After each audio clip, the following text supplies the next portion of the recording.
how the different types of output relate with this spreadsheet.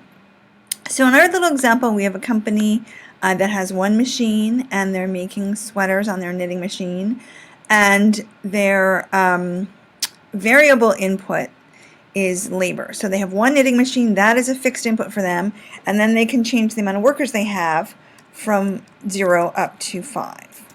So it's just a little example. And when they have no labor, they have no output.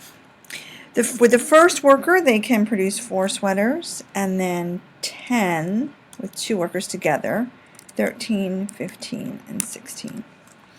So you'd have to be given these numbers. You can't really figure them out, but that's the way that the output works in this little factory with one machine and the workers.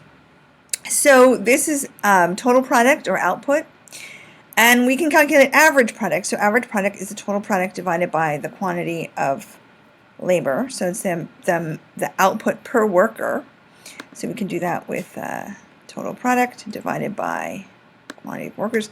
And we don't have any total product at 0 because we don't want to divide by 0. But we can see average product like this. And then marginal product, very similar concept as marginal utility. It's the change in output from one more worker. So the marginal product, when we added the first worker, our output went up from 0 to 4. And then we can copy this and see how output changes. The second worker, we had increasing marginal product because output rose from 4 to 10. Maybe, with the one worker, they had to run around like crazy and they couldn't really get the most out of the machine, but with 2 workers, they could kind of divide things up a little bit better, and they were able to, just each worker doesn't add the same amount of output. You can see that the output, or the marginal output, the marginal product from each worker is changing as we change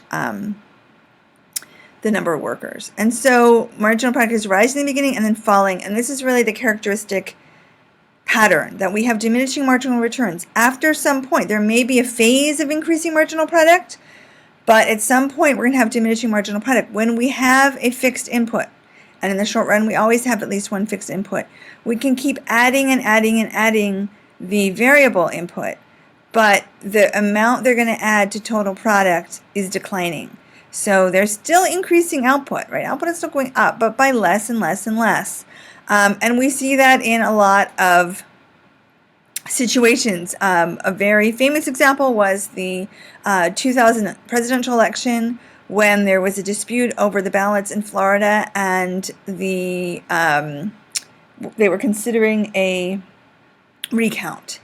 And ultimately, the Supreme Court said that they couldn't do recount because there was a deadline, and they would not be able to conduct this recount by the deadline. And you could say, like, well, this is very important. This is the President of the United States.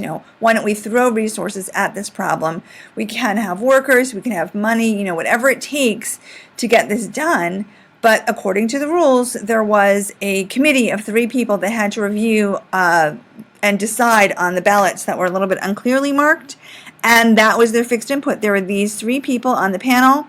They couldn't create additional panels. They couldn't change the process. There was just these 3 people, and they only had so much time and ability to examine ballots, and so that was their fixed input. No matter how many tables they had, and computers, and volunteers, or paid workers, and they could order as much pizza as they wanted, and coffee, all those variable inputs, ran up against this limitation of a fixed input, which was the panel that had to be the final arbiter for the disputed ballots. So that's an example of diminishing marginal product. Now, there's a pattern and a relationship between average product and marginal product. And I'm going to illustrate that with an example from sports, and that is the career of a hockey player, Mario Lemieux. And he played for 7 seasons, and he scored goals in every season like this.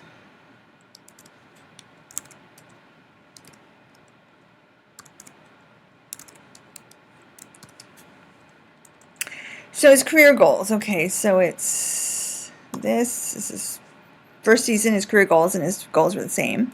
The second season, it was the previous career goals plus the goals of the new season. And then we can just copy that down. So we get the total goals that he scored in his career. I don't know why this thing is there. Okay. And then we want to find his average goals. So that's his career goals divided by the number of seasons that he played.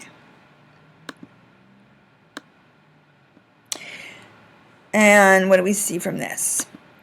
Well, anytime, and I think you're familiar with this from your grades, if the season goals are higher than the career average is going to go up.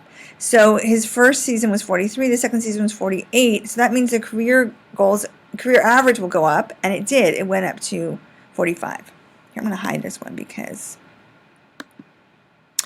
we don't need it for what we're doing right now.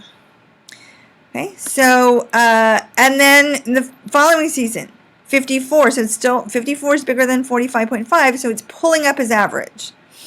And he continues to increase, and his career average continues to rise. And then he has a season where his seasonal output is lower than his career average, and that pulls the average down. Okay, not very far down because he had a strong record up to that. But it's still going down, and so you know that from your grades, if you score better on a test than your class average, it's going to pull your average up, and if you score worse on a test than your average so far, it's going to pull your average down. And then here again, his final season, not that many goals, and his career average fell again. So anytime the marginal product is above average product, and I can type that in here, when marginal product exceeds average product, then average product will rise. Oops. And when marginal product is less than average product, then average product will fall. So in this case, his output is the number of goals. So with a hockey player, you know, you could have a good season, bad season, good season. It can bounce around. In his case, it didn't. It went up to a peak and then declined. And that's what we expect for, but marginal product has a pattern. It doesn't bounce around. It goes up, like we saw here, right? It goes up and then it declines. We may have a phase of increasing marginal product, but then we're going to have diminishing marginal product. And it's actually going to look kind of like his season here, his career here, where his goals went up and then they started to decline.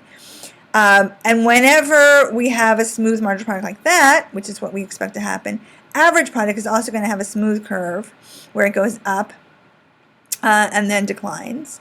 And where marginal product and average product intersect,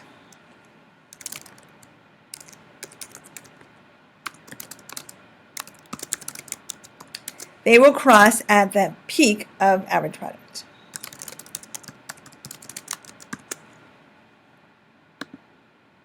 So that's how we calculate marginal product, average product, and how they relate. Let me know if you have questions.